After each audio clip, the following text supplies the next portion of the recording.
Let's talk about plasma proteins.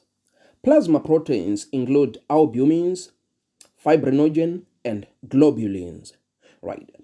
In the serum, you won't find fibrinogen because it is converted into fibrin during blood clotting or coagulation, right? So you only find albumins and globulins in the serum. That's why they are called serum albumin and serum globulin, respectively.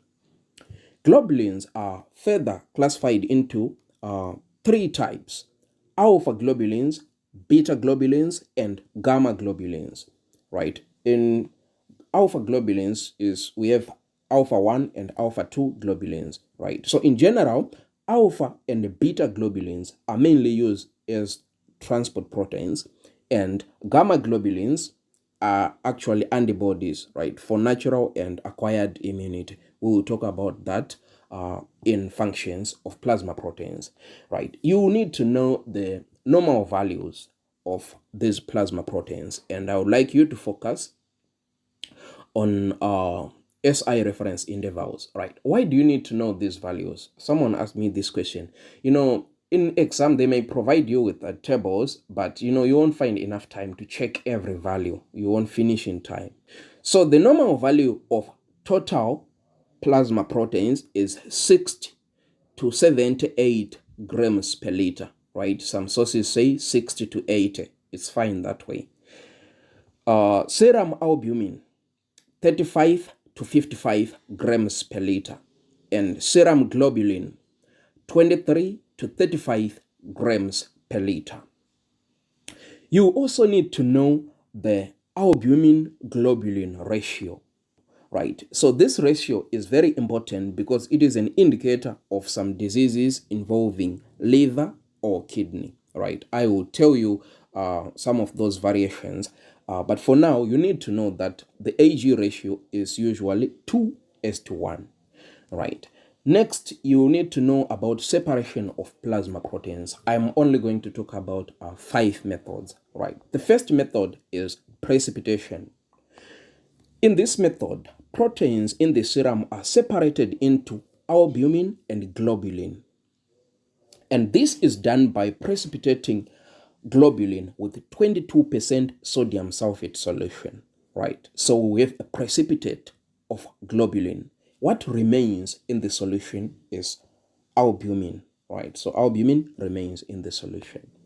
The second method is electrophoretic method, right? So electric, just think of electric charge, because in this case, the plasma proteins are separated depending on their difference in electrical charge and the rate of migration.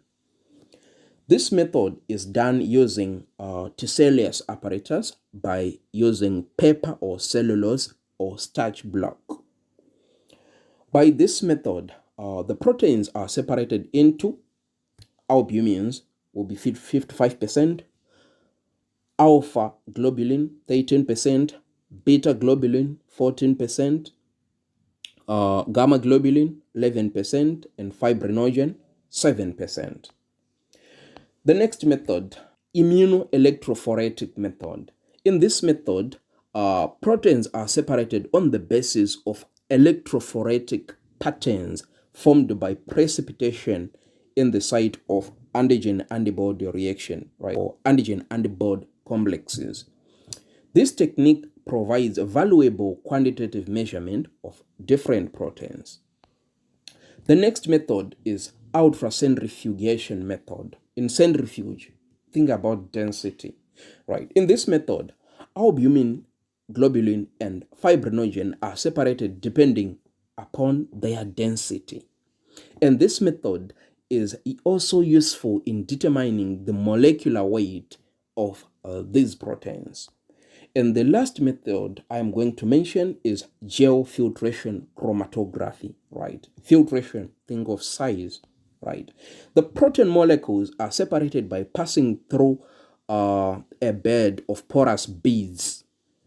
So the diffusion of different proteins into the beads depend upon their size, right? Okay, the next properties of plasma proteins. The first property is oncotic pressure.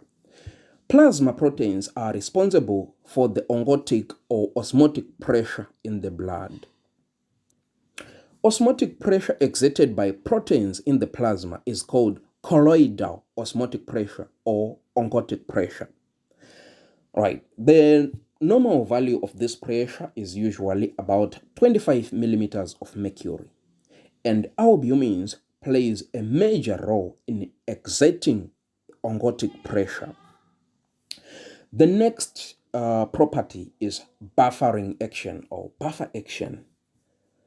Acceptance of hydrogen ions is called buffer action, and the plasma proteins have 1/6 or 15% of total buffering action of the blood, right? They are proton acceptors. The next property is the molecular weight. The molecular weight of albumin is 69,000, globulin 156,000, and fibrinogen is what? 400,000. So you can see the weight of fibrinogen is higher than these other two, right? Ag combined. Next, specific gravity. The specific gravity of plasma proteins is 1.026. Okay, what is the origin of the plasma proteins? Where do they come from, right? So we can separate the source in adults and the source in embryo, right? During embryonic stage, the plasma proteins are synthesized by the mesenchyme cells.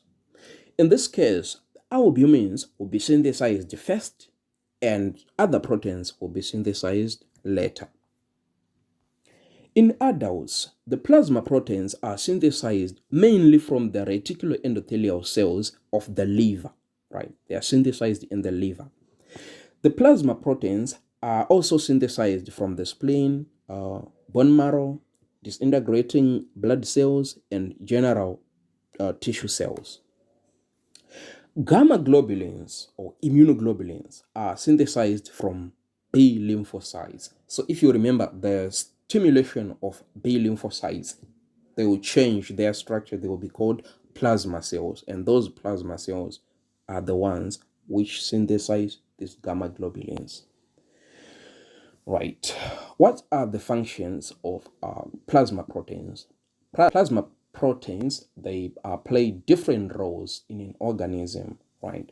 So the first role is their role in blood coagulation. I told you in the beginning it was fibrinogen, right? So fibrinogen is soluble. It will be converted into fibrin, which is insoluble, right? Forming a blood clot, preventing serious blood loss, right?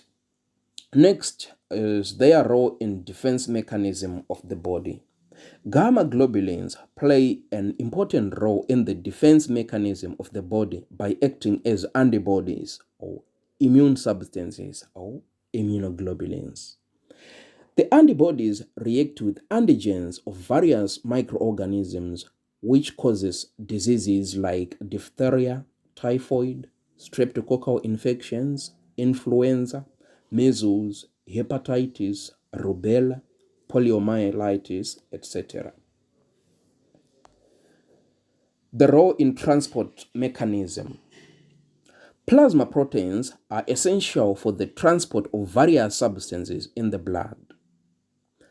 Albumin, alpha globulin, and beta globulin are responsible for transport of hormones and enzymes, etc.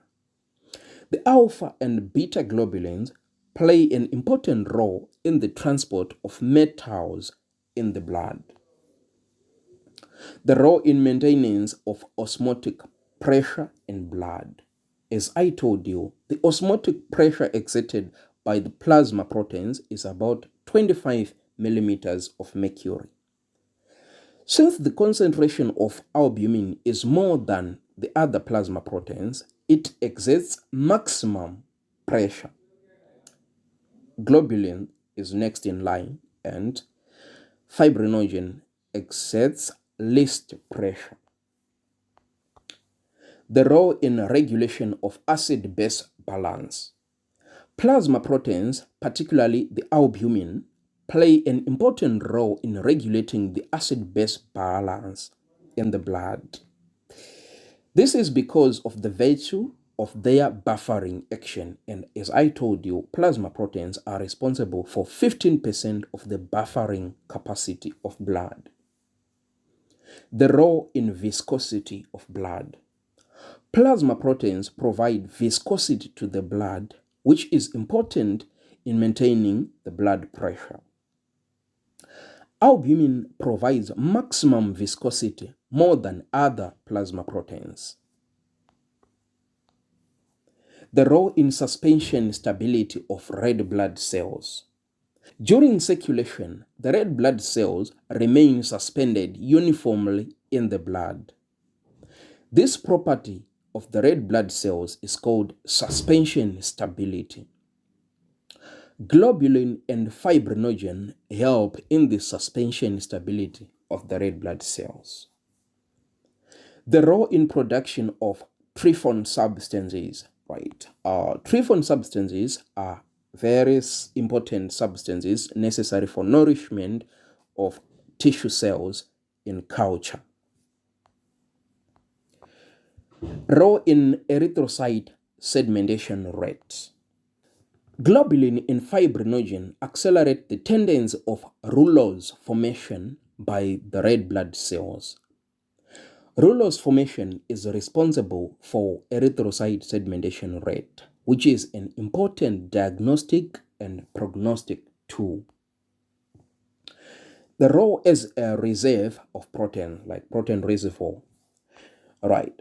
During fasting, inadequate food intake or inadequate protein intake, the plasma proteins are utilized by the body tissues as the last source of energy.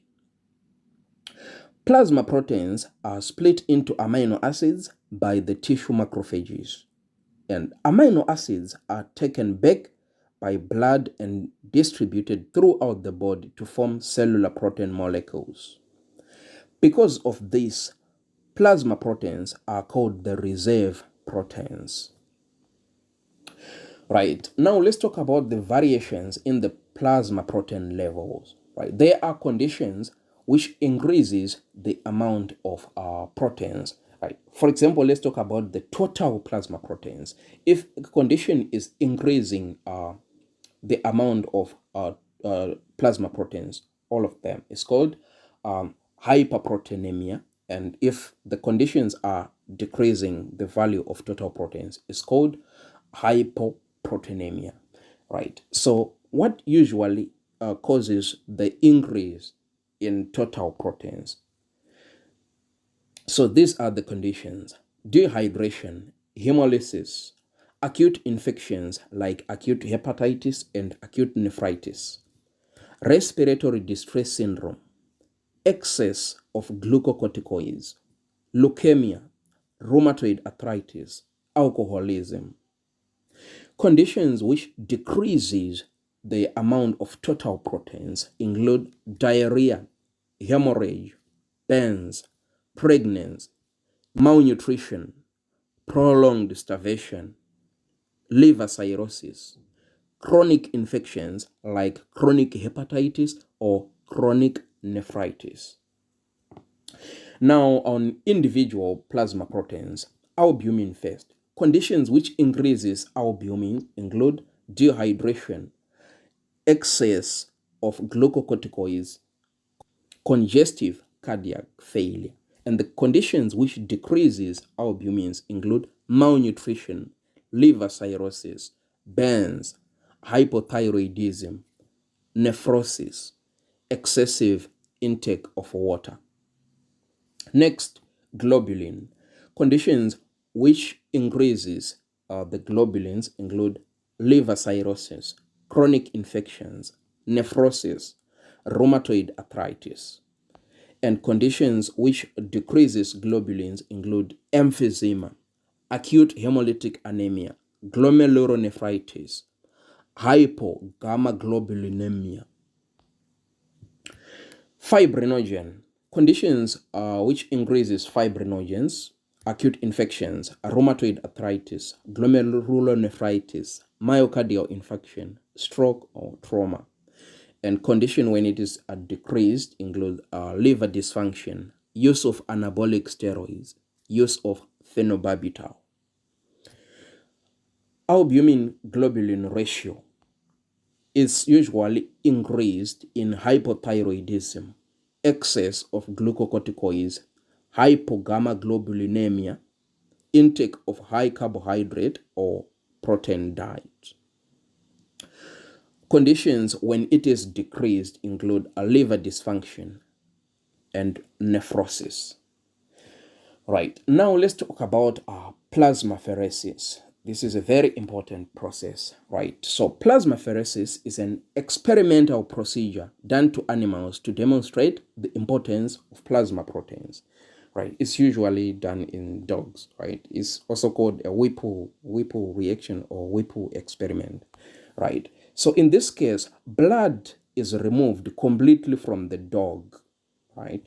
And the red blood cells are separated from plasma and are washed in saline and reinfused back into the body of the same dog, along with physiological solution called the LOX solution. Due to the sudden lack of proteins, the animal undergoes a state of shock.